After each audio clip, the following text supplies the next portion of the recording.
Since the start of this pandemic, there really have been countless stories of courage as people battled this virus. But seldom has the person doing the fighting been just 8 months old. Wow. Only on Local 12, Cassie Arsenault brings us Noah's story. Hi, buddy. 8-month-old Noah may be tiny, but he sure is mighty. Yeah. Currently at home playing where he belongs, but a few weeks ago, his fate looked much dimmer. We were not very hopeful that night at all. And that basically his dad and I, we were like, our son isn't going to make it past this day.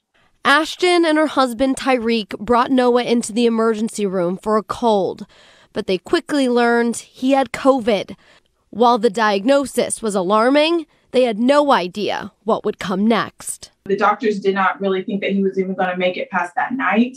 Noah had respiratory failure and multiple organ failure. His lungs, kidneys, and liver stopped working.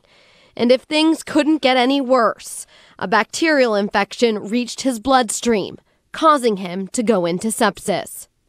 This is not real. This is not our life. There's no way. What is happening? 2 weeks ago, we were literally on vacation. Noah did make it through that night, but this 8-month-old's 40-day journey in the hospital was far from over. A week later, his left lung collapsed. The chaplain had been called up to talk to us, and we were like, what else can he take? This tiny, wide-eyed warrior defeated all odds once again, but he didn't come out unscathed. Because of the organ failure, his fingers on his right hand turned black due to a lack of blood flow, which means amputation could be the only option. While Noah's journey back to health isn't over, his strength and perseverance are giving the first-time parents one of the greatest gifts of all, a new perspective.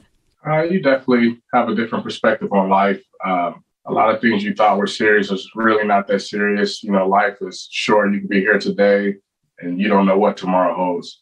In Finneytown, Cassie Arsenault, Local 12 News. Keep fighting, and they have an appointment next week to learn more about what they'll have to do with Noah's hand.